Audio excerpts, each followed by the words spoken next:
We close tonight with a story of peace on Earth. For a century now, people have told the tale of a Yuletide ceasefire soccer game in the middle of World War I. The question is it a fairy tale? Mark Phillips takes a look. Hey, Merry Christmas, Merry Christmas. The old line about never letting the facts get in the way of a good story could have been invented for this scene. The facts are as slippery as the field.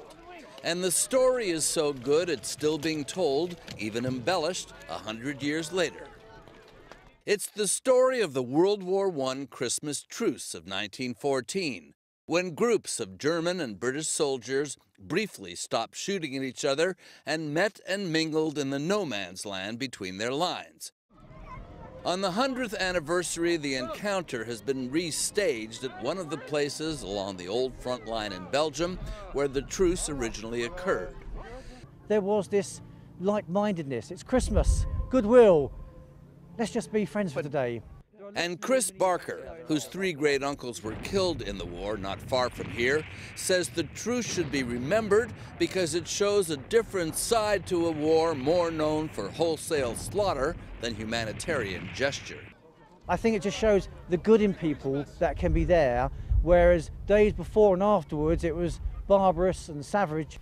It's unclear who stuck their heads up first, the British or the Germans, but before long, troops were flooding out of trenches on both sides of the line and moving through the wire into no man's land.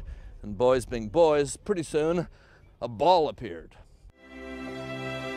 The idea is so deeply ingrained in the collective memory, it's been made into a feel-good Christmas ad for a supermarket chain. There's only one thing wrong with this picture. It's probably not true. A British-German soccer game likely never happened. At the Imperial War Museum in London, historians like Alan Wakefield say they've combed through the pictures and the diaries and the letters and found not a single first-hand witness. If it happened, and there's very few collaborative accounts, there's accounts, second, third-hand accounts of somebody hearing of a game going on somewhere. So I think something happened, but it was probably more of just a big kick around. Whether or not an actual soccer game took place here is a matter of historic debate. But it almost doesn't matter. The game has become part of wartime mythology. If people think it happened, it happened. And there's one other outstanding question, the score. There's no report on who won. The war, yes, the game, no. Well, actually, there are a couple of reports which are uncorroborated, but that said it was something like 3-2 to the Germans. Merry Christmas. But again, why let the facts get in the way? Mark Phillips, CBS News, Ploegstert, Belgium.